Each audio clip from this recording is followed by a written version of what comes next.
जब बादल जब्र का गहरा हो और सोचो तक पे पहरा हो, जहां कुफल लगे हो होंठों पर और सच भी जुर्म ही ठहरा हो, जहां जिसकी लाठी उसकी भैंस। अल्लाह ने इंसान के हाथ में सिर्फ नियत और कोशिश दी है, कामयाबी वो देता है।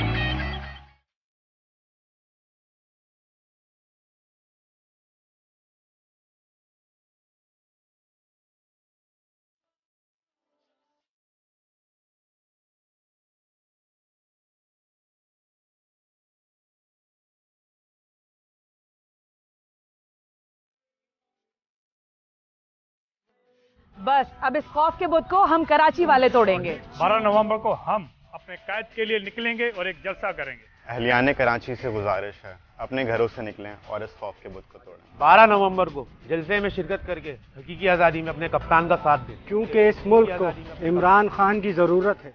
क्योंकि इमरान खान हमारी आखिरी उम्मीद है।